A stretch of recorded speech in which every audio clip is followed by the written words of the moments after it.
Mas há um processo, sabe, irmãos, nessa doutrina do perdão. E nós podemos dividi-lo, assim, biblicamente, em algumas etapas. Penso que a primeira delas é você saber, de fato, que é perdoado. Porque o grande problema nosso é que a gente conhece um Cristo popstar, um Cristo doutrinário, um Cristo teológico, mas a gente não tem ainda, a gente vê essas crianças sendo batizadas sem ter nem noção de pecado. E a gente entra para a vida cristã mais ou menos no mesmo embalo, sabe? Alguém vem, fala que a gente é especial, que a gente é escolhido, que a gente é de Deus, que Deus sempre esteve lá, que tudo era sobre nós, e a gente vai lá e é batizado. E a gente não tem consciência que a gente estava queimando no inferno já. E o Senhor nos perdoou, né? Então essa falta de consciência de que o Senhor nos tirou lá do colo do capeta, nos perdoou, e nos lavou, e nos redimiu, e nos justificou, e olha para nós hoje como se a gente nunca tivesse cometido pecado algum, sabe? A falta de experiência disso é o que mais dificulta a gente lidar com os outros, né? E aí vamos dizer assim, eu vou dizer assim, não tenho nenhuma dificuldade de perdoar um ímpio. Isso eu faço todo dia, toda hora, de todo jeito. Dificuldade eu tenho de perdoar um irmão, que eu fui lá, evangelizei ele, cuidei dele, socorri ele, ajudei ele nas dificuldades dele, ajudei ele financeiramente, visitei ele no hospital, sabe, fui no velório da mãe dele, do pai dele, sabe assim? E agora ele está por aí falando mal de mim. E esse eu tenho dificuldade de perdoar, entende?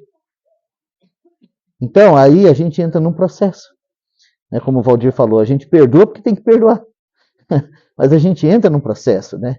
E sim, e por causa do sacrifício de Cristo, da graça de Deus e da nossa busca mesmo de resolver esse problema interior, né? O Senhor ele vai trazer alívio para o nosso coração, vai trazer descanso, vai trazer até alegria. Mas eu digo para vocês que alguns casos entre irmãos não será tão fácil assim. Por quê? Como o Juarez falou desse negócio de homem e mulher, eu entendo que esse assunto ele é um pouco mais amplo. Não é só homem e mulher. São realidades, personalidades, estilos de vidas diferentes, né? A gente, vamos falar assim, né? Graças a Deus pela herança de sangue que a gente tem aqui. Mas a maioria de nós aqui, cada um veio de uma realidade, cada um veio do mundo. Então, o que acontece? Tem coisas que para mim é tão comum, mas tão comum, que para o Valdir não é. Então, o que acontece? Eu ofendo o Valdir sem nem perceber que eu fiz isso. Entende? Então, eu penso que isso é algo que a gente precisa descobrir no corpo de Cristo. Que nós temos essa facilidade de ofender os nossos irmãos com a nossa carne, né? E como a gente é crente carnal, como diz a Maíra, né? Começamos no espírito, mas estamos tudo tentando se aperfeiçoar pela carne, então a gente vive se ofendendo, né? Até com, vamos falar assim, ó, se Deus usar a Edneia para pregar uma palavra hoje aí para me exortar, eu me sinto ofendida com a irmã, falo, como que a irmã trouxe esse assunto, né? Por que ela foi falar isso? Não, aqui mesmo na frente, eu quase tomei um couro uma vez aqui na frente, ó. Porque falaram que eu preparei uma mensagem para ele, a pessoa. Assim, ó, você queria me ofender aqui hoje. Assim, como se a gente tivesse tempo para isso mesmo. Tão especial, mas o Senhor é bom, né? E o Senhor fala com a gente. Uma vez um irmão veio falar isso comigo e falou assim, irmão, se Deus falou com você hoje, então tem esperança ainda. Né? Então você tem que ter alegria porque tem esperança ainda. E é assim que a gente deve ouvir as exortações. Mas eu quero ler um texto com os irmãos. Não ia pregar sobre isso hoje não, tá, irmãos? Mas vamos colocar aquilo que eu estava querendo pregar assim um pouco de lado e vamos meditar em alguns assuntos pontuais. Eu penso que é fundamental para a nossa caminhada junto. Mateus capítulo 18. Mateus capítulo 18, versículo 10 em diante. Mateus 18, do 10 em diante. Aqui a palavra vai dizer assim, ó, vede, não desprezeis alguns desses pequeninos. E aí, tá, eu vou pular uma parte aqui, não que deveria fazer isso, tá? Mas vou fazer só para a gente ganhar tempo. Não desprezeis alguns desses pequeninos. Versículo 11, porque o Filho do Homem veio salvar o que se tinha perdido. E aí nós temos dois versículos.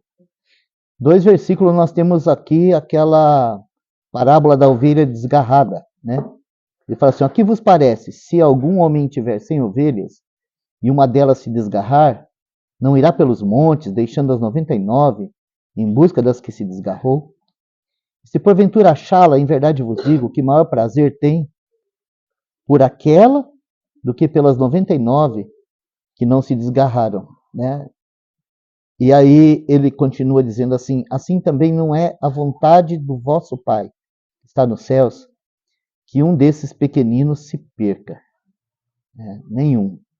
Então a gente não deve desprezar nenhum irmão de jeito nenhum, por qualquer motivo.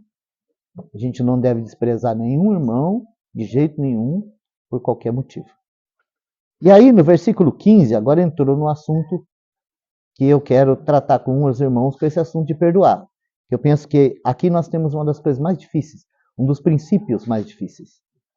Então ele vai dizer assim, ó, ora, se o teu irmão pecar contra ti, vai, repreende-o entre ti e ele só. Se te ouvir, ganhaste teu irmão. Naquilo que nós estávamos falando, né, sobre essa dificuldade que a gente tem de saber que ofendeu o irmão. Graças a Deus que o Espírito Santo nos socorre assim. O Espírito chama o irmão ofendido a trazer o assunto à baila, e não o que ofendeu. E a gente perde muito tempo na igreja porque a gente está querendo que o que ofendeu vai se resolver. E a gente acaba perdendo muito tempo com isso. Porque a gente elege o ferido como coitadinho e o que ofendeu como um agressor, né? Isso é um problema lá do mundo. Na igreja não é assim.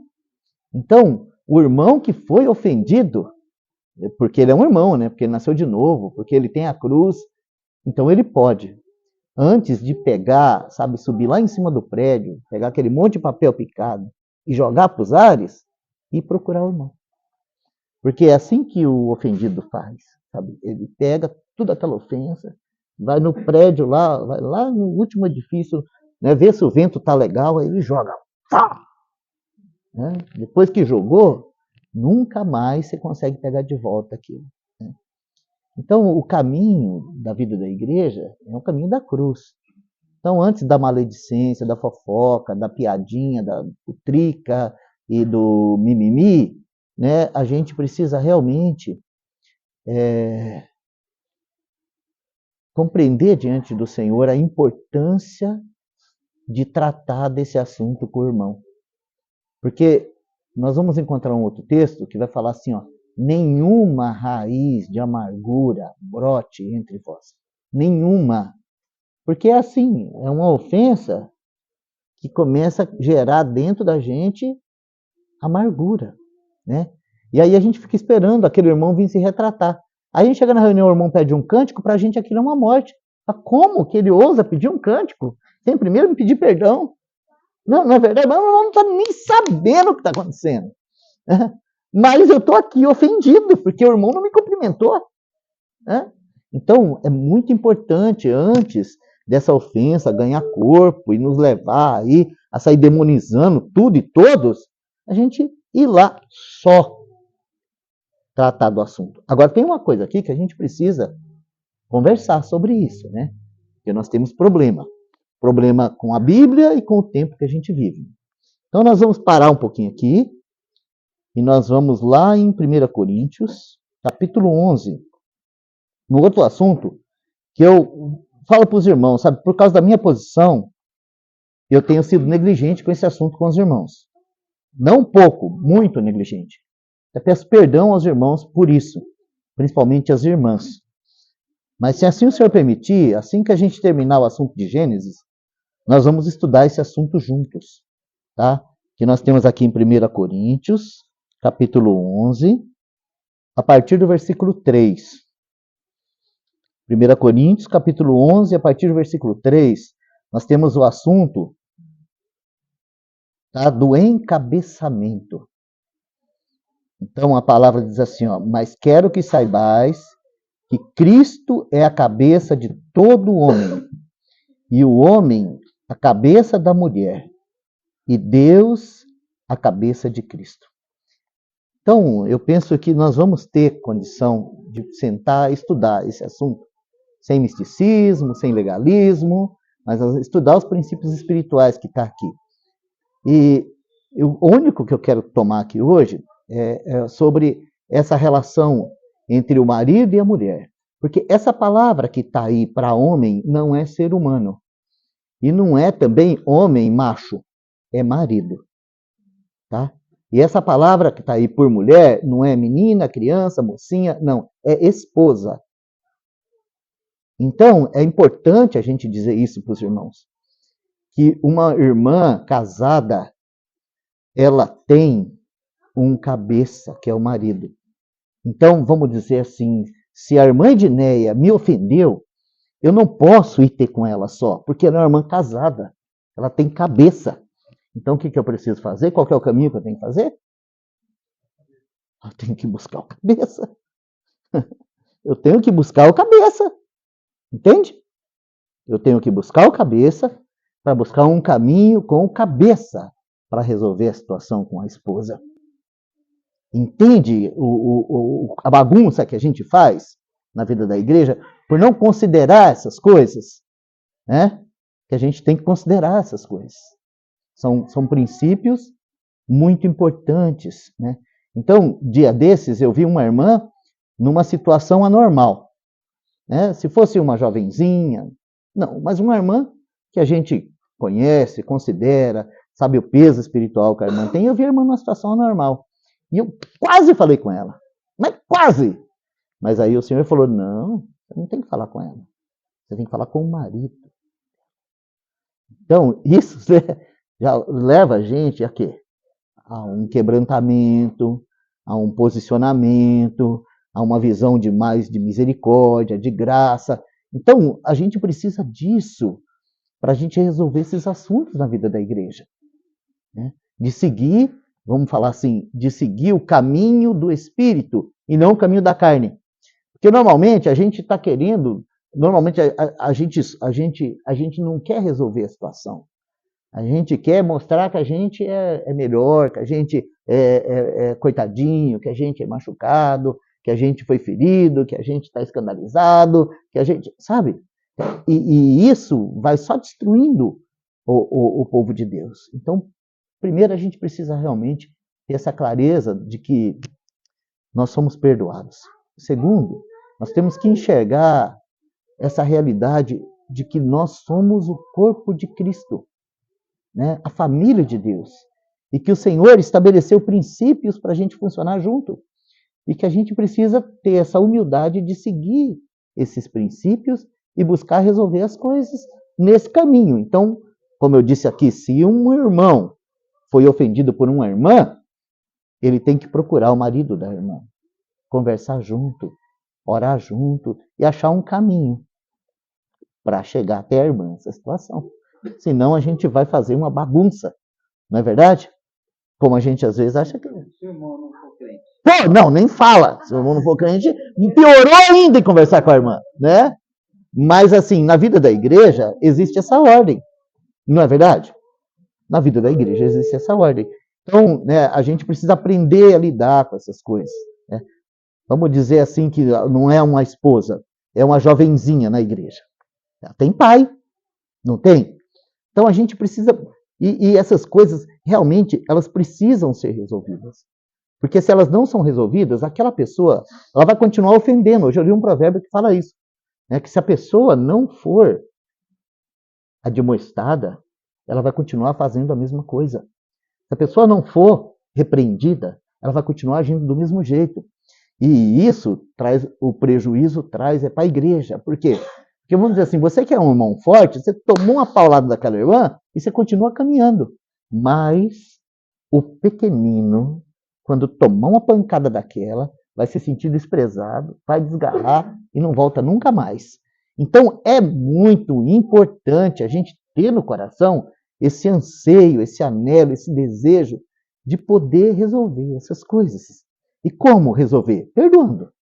Como resolver? Reconciliando.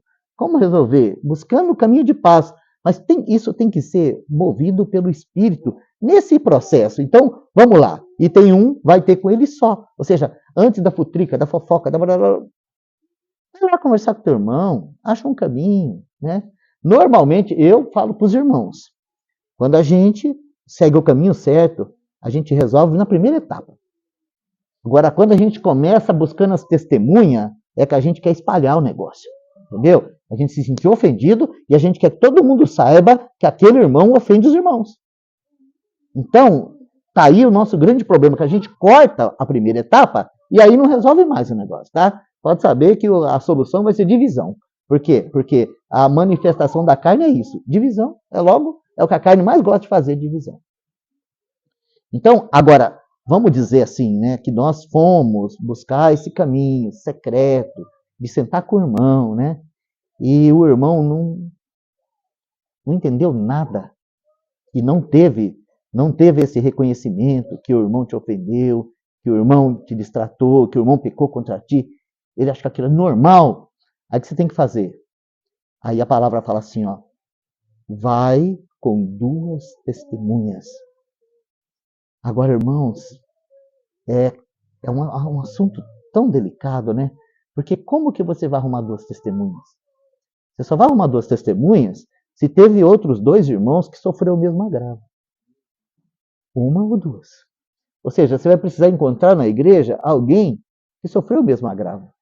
Porque pode ser que aquilo não foi nenhum agravo, pode ser que ninguém, foi só você. Entende? Então pode ser só uma seta de Satanás que foi lançada sobre você contra aquele irmão. E a gente sabe que o diabo é o maior especialista nisso, só em lançar seta para não separar. Não é verdade? Mas se tiver mais 1 ou 2 testemunhas, então vai. Né? Fala assim, não, você me ofendeu também. Não ofendeu só ele, me ofendeu também. Ou seja, é uma maneira de ajudar o irmão a ver o estado que ele está fazendo no corpo de Cristo. Agora, se ele falar assim, que nada, não tem nada com isso não, sou filho pastor, né? Modo de dizer, né? Então leva para a igreja. Aí sim leva para a igreja. Né? Aí a igreja tem um caminho com aquele irmãozinho. É um pequenino, tem um caminho com ele. A igreja tem um caminho com ele. Deixa na mão da igreja, a igreja vai resolver. Agora, se ele não ouvir a igreja, aí eu penso que a responsabilidade pesa um pouco mais sobre nós. Porque aí nós temos que dizer assim, ainda não é um irmãozinho, é só um visitante. Como é que a gente trata o visitante, irmãos? Sim, como é que a gente trata o visitante? Com muito amor, com muita paciência, com muita misericórdia, até ele nascer de novo, até ele descobrir que ele morreu com Cristo, ressuscitou. Enquanto isso não acontecer, a gente não tem o que fazer com o irmão. Mas a gente tem que amar. Então, irmãos, esse é o caminho da vida da igreja, que precisa ser restaurado entre nós. Senão a gente vai só se afastando. Vai só se afastando. Eu falo para vocês assim, com muito amor no coração, que se eu fosse ouvir os meus sentimentos, eu já estava muito longe. Entendeu? Mas muito longe. Eu não queria ver a cara de vocês mais nunca. Sabe? Mas por causa do amor de Cristo, do amor de Deus, vocês vão ter que me suportar. Não, é uma bênção, vocês são uma bênção. Mas, sabe, irmãos, nós precisamos avançar nessas coisas com relacionamento, porque a gente se ofende, se agride, se machuca, se maltrata. E a gente não muda, continua do mesmo jeito, porque ninguém vem sentar com a gente e falar assim, você está me ofendendo. Você está me agredindo. Eu me sinto mal quando você fala. Me sinto mal. Quando você fala, eu me sinto mal. O culto está uma benção, mas você falou, acabou o culto para mim. Já pensou? Misericórdia! Oh, meu Deus! Oh, Senhor! Me ajuda, né? abrir essa boca pelo teu espírito. São coisas que realmente a gente tem que considerar. Já que a gente começou, né, a mexer na ferida, vamos pegar lá em 1 Coríntios, no capítulo 14, versículo 26. Eu penso que esse versículo aqui vai ajudar, tá? Ó, eu fui falar do versículo, achei o que eu queria. Não, a benção. 1 Coríntios, capítulo 14, versículo 26, diz assim: Que fareis, pois, irmãos, quando vos ajuntais? Cada um de vós tem salmo, tem doutrina, tem revelação, tem língua, tem interpretação. Faça-se tudo para edificação. Os irmãos entendem o que significa essa palavra, edificação? A ideia é que quando nós nos reunimos como igreja, o objetivo é construir algo, né? Então vamos falar assim, construir relacionamentos, construir maturidade, construir conhecimento, fé, firmeza. Ou seja, a reunião dos santos não é uma DR. Não é uma DR. Uma DR é quando a gente senta, marido e mulher, para discutir relação. Entendeu? E um fala assim, ó, você fez isso, mas você também fez isso. Não, mas você fez isso, mas você também fez isso. Mas desse jeito eu não gosto, eu também não aceito. Não. Isso daí não é edificar. Isso é DR.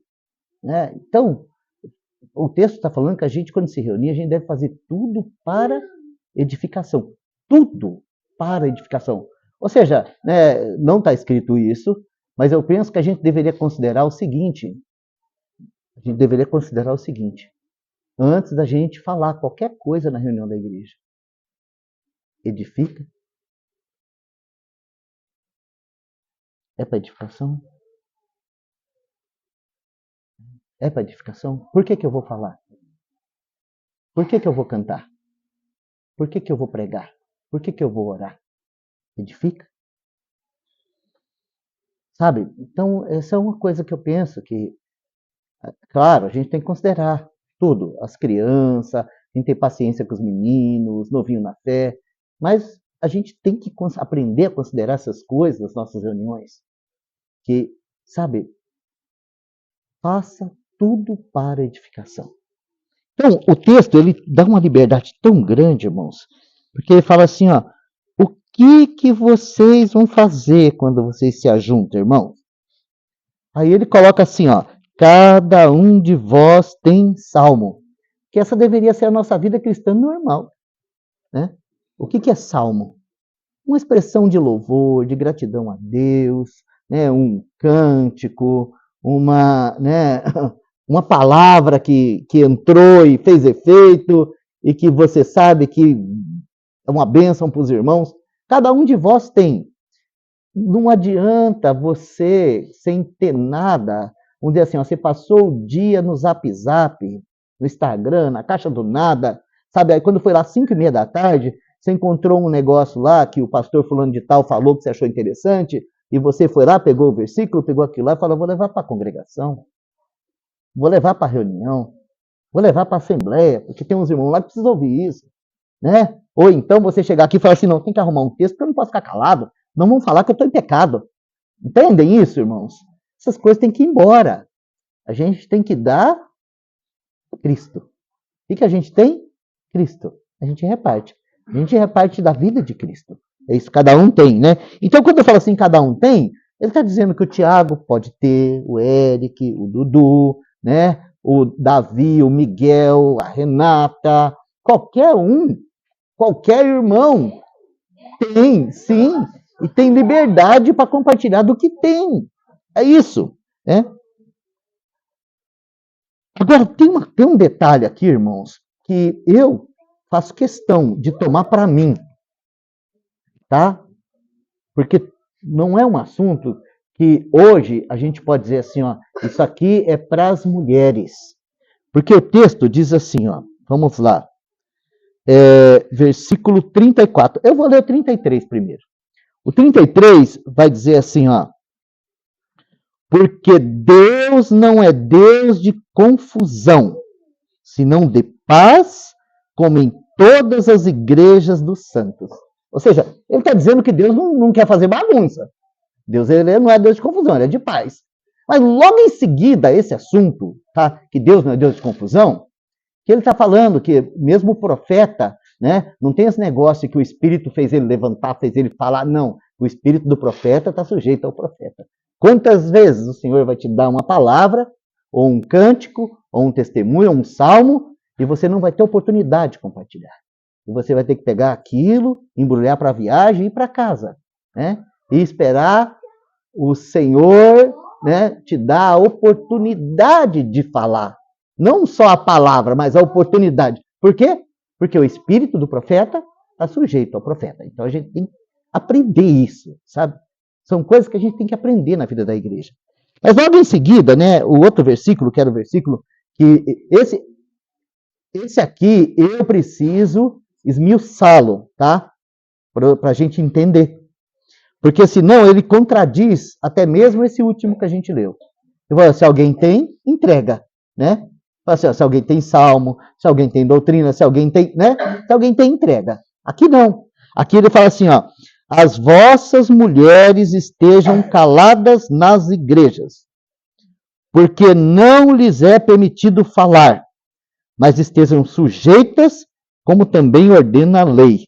E se querem aprender alguma coisa, interroguem em casa seus próprios maridos, porque é vergonhoso que as mulheres falem na igreja. Não é um texto muito contraditório que nós acabamos de ler? Não parece contraditório? Parece contraditório, irmãos. E é importante a gente falar disso. Porque essa palavra aqui, falar, não tem nada a ver com salmodiar. Essa palavra aqui, falar, não tem nada a ver com profetizar. Essa palavra aqui, falar, não tem nada a ver com edificar. Essa palavra aqui, falar, sabe, ela não tem nada a ver com orar. Essa palavra aqui, falar, é lalia, não é ensinar, é lalia. Agora, o que é lalia?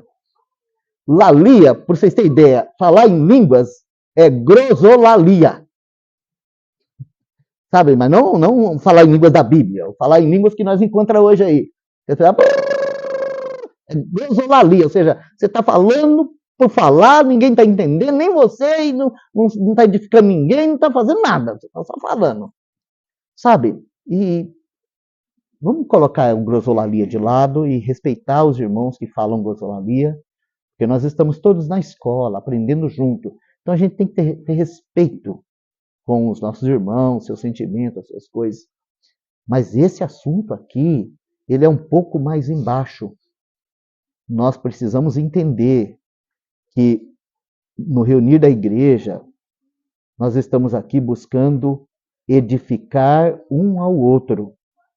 Então, conversações fúteis, palavras lançadas ao ar, brincadeirinhas, conversinhas sem sentido, tititi no ouvido do outro, sabe? O pregador está pregando uma coisa, você está tentando ajudar ele com outras suas conversas, com seus estilos, com seu trejeito, com seu jeito. Isso precisa morrer em nós. Porque isso traz prejuízo para a edificação. Sabe? A gente acha que a brincadeira das crianças atrapalha. A brincadeira das crianças não atrapalha. O que atrapalha é a brincadeira dos adultos. Sabe? Quando a gente trata de qualquer jeito a exposição da palavra de Deus. Porque a gente faz essas coisas, claro, irmãos, vamos ser misericordiosos uns com os outros. A gente faz essas coisas porque a gente aprendeu assim. A gente foi ensinado assim. Era tudo tão bonito. Eu me lembro mesmo, né, na minha infância, quando a gente ia para a igreja, a gente não conseguia nem entender o que o pregador pregava. Porque o pregador falava assim, ó, Jesus é bom, aleluia, glória a Deus, Jesus bom, sabe? E para a gente isso era uma benção. Quando terminava o culto, falava assim que o pregador pregou. O pregador pregou, não entendi não, mas a irmã Maria é uma benção. E aí a gente trouxe na cabeça que a irmã Maria é uma benção, então não vai ser igual a irmã Maria. Quando o pregador está pregando, a gente está gritando aqui, né? Então, a gente realmente precisa assim, do temor do Senhor no nosso coração. Para a hora que a irmã Maíra falar assim, ó, eu quero compartilhar uma palavra, a gente fala assim, ó, para tudo. Vamos ouvir, irmã. Para tudo. Não entendeu o que a irmã falou? Chegar em casa, a gente pergunta para o marido. É bom que ajuda o marido a prestar atenção, né? A irmã saber que quando chegar em casa vai perguntar para o marido, bota a responsabilidade no marido de prestar atenção no que está sendo falado. Não é verdade? Não, é importante, irmãos, a gente tratar desses assuntos, porque isso vai nos ordenar, nos alinhar, nos ajudar a reunir para a edificação do corpo de Cristo, a edificação mútua dos irmãos, os irmãos saírem transbordando de alegria, de gozo, de vida, porque ouviu aquele cício suave do Espírito na exposição da pregação da palavra. Porque, irmãos, não é brincadeira. Cada vez que alguém abre uma Bíblia no meio da reunião da igreja para compartilhar a palavra, Deus mesmo quer falar. E é assim que nós temos que tratar cada compartilhar dos irmãos, mesmo que você não entenda uma vírgula. Porque Deus quer. Então, essa é uma questão que a gente precisa aprender. E já que a gente chegou aí, né, penso que eu posso dar um passo além. Vamos lá em 1 Coríntios, capítulo 12. Não, irmão, o texto eu já li. Já, não, é esse aqui mesmo. Já li. É que o texto de Timóteo fala uma outra coisa, tá? O texto de Timóteo fala uma outra coisa, o texto de 1 Coríntios 7 fala outra coisa, de 1 Coríntios 12 fala outra coisa, e eu queria pontuar o assunto da lalia. Eu queria falar de outras coisas. O assunto da lalia, né? Então, eu penso que a gente conseguiu tratar dele, né? Que é um assunto sério, que é um assunto que nós temos no nosso meio. Nós não temos aqui irmãs querendo usar a autoridade de homem na igreja, nós não temos aqui irmãs querendo ensinar a doutrina da igreja, nós não temos, graças a Deus. Mas nós temos lalia. Então, isso é algo que precisa ser tratado, né? Vamos lá. 1 Coríntios, capítulo 11. 1 Coríntios, capítulo 11. Eu vou partir do versículo 29. 1 Coríntios 12, 29. Ou 11, 29. Que agora nós estamos falando da mesa do Senhor. Porque o que come e bebe indignamente, come e bebe para sua própria condenação, não discernindo o corpo do Senhor. Por causa disso, há entre vós muitos fracos e doentes, e muitos que dormem. Porque se nós nos julgássemos a nós mesmos, não seríamos julgados. Mas quando somos julgados, somos repreendidos pelo Senhor, para não sermos condenados com o mundo. Aqui o irmão ele tá apresentando, né? Ele começa o assunto da mesa do Senhor lá no versículo 20. Quando ele fala assim, de sorte que quando vos ajuntais num lugar, não é para comer a ceia do Senhor. Ou seja, os irmãos achavam que estava comendo a ceia do Senhor. Mas não era isso que estava acontecendo. Eles estavam fazendo uma bagunça, né? E por isso eles não estavam realmente comendo a ceia do Senhor. Mas o que eles estavam fazendo estava trazendo prejuízo para toda a Assembleia. A maneira como eles estavam tratando esse assunto estava trazendo prejuízo para toda a Assembleia. E quando o irmão vai ensinar o assunto, ele não vai falar para a gente ficar apontando o dedo para os outros. Ele fala assim, ó, examine o homem a si mesmo. Depois coma desse pão e beba desse cálice. E talvez a história, a religiosidade, essas coisas, fez com que a gente trouxesse esse assunto todo para a nossa vida individual e principalmente para as questões dos pecados da semana. Então a gente chega na mesa do Senhor, antes de partir o pão, a gente pede perdão para Deus, tudo que fez de errado, né? Agora eu estou digno para comer e beber. Não é esse o assunto, tá?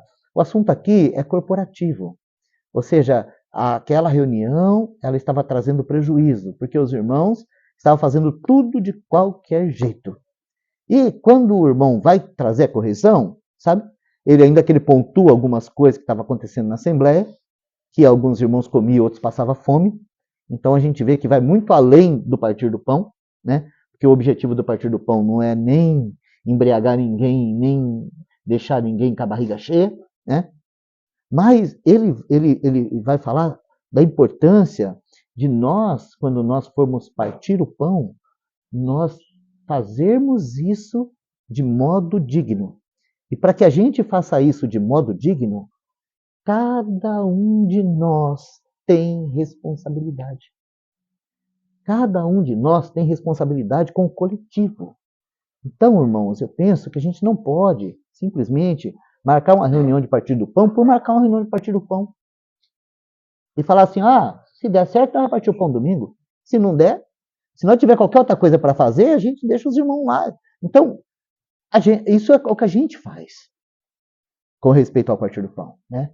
Então, nós passamos um tempo estudando sobre o partir do pão. E foi uma bênção passar um tempo estudando com os irmãos sobre o partir do pão. Mas eu percebo assim que todo aquele estudo produziu mais divisão em nós do que realidade corporativa. Então, aconteceu alguma coisa errada. Né? A nossa carne, o que foi que produziu isso? Então, a gente tem, uma e outra vez, que a gente se reúne para partir o pão junto, a gente tem visto que aquela alegria, aquele gozo, aquelas coisas parece que foram embora. Ficou assim, aquele sentimento que tem alguma coisa errada. Então eu penso, sabe, que nós coletivamente nós precisamos considerar isso. Nós temos discernimento do que é o corpo do Senhor? Nós conseguimos discernir isso, que nós somos um corpo, que nos movemos juntos? Conseguimos discernir isso? Se conseguimos, irmão, amém. Vamos continuar nos reunindo, partindo pão junto. Mas se não conseguimos, vamos orar. Vamos se aquietar. Vamos fazer uma revisão da palavra. Vamos estudar esses assuntos juntos. Vamos ter humildade, né, para estudar a Bíblia. E esperar acontecer um movimento coletivo no coração dos irmãos. Falar assim, nós temos que partir o pão juntos. E não fazer do partir do pão só mais uma reunião, porque alguém disse que o partir do pão é a principal reunião da igreja. Eu penso que aí está o nosso pecado, sabe? Assim, não, a principal reunião da igreja é partir do pão, então domingo nós temos que partir o pão. Aí, o que acontece? Quando falta 5 minutos para a reunião, nós ainda estamos preocupados com a feira, com o mercado. Então, irmãos, dessa maneira, a gente não está fazendo como deveria fazer. Né? A gente está fazendo do nosso jeito, a nossa bagunça. Graças a Deus que o Senhor não leva em conta os tempos da ignorância. Mas Ele nos corrige, nos disciplina, né? Quando houve o acidente com a irmã, meu coração ficou partido quando houve o acidente com a irmã. Porque eu não vi o Senhor disciplinando a irmã, o irmão. Eu vi o Senhor disciplinando a gente, entendeu? O Senhor pegou uma irmã um pouquinho mais forte que a gente e falou assim, eu vou quebrar ela, mas para ver se vocês percebem que eu estou quebrando vocês juntos.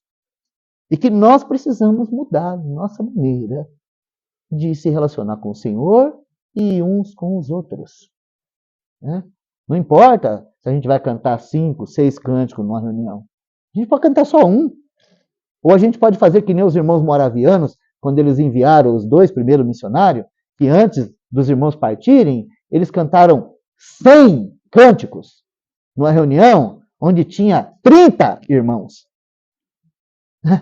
Mas isso aconteceu porque o Espírito Santo era quem governava aquele movimento de louvor lá. Não eram as preferências dos irmãos. Então, para que haja algo parecido, nós precisamos orar. Nós precisamos se arrepender junto, nós precisamos se humilhar, nós precisamos desejar mudar a maneira como nós vivemos a vida da igreja. E isso, irmãos, só o Espírito Santo pode fazer. Amém? Louvado seja o Senhor.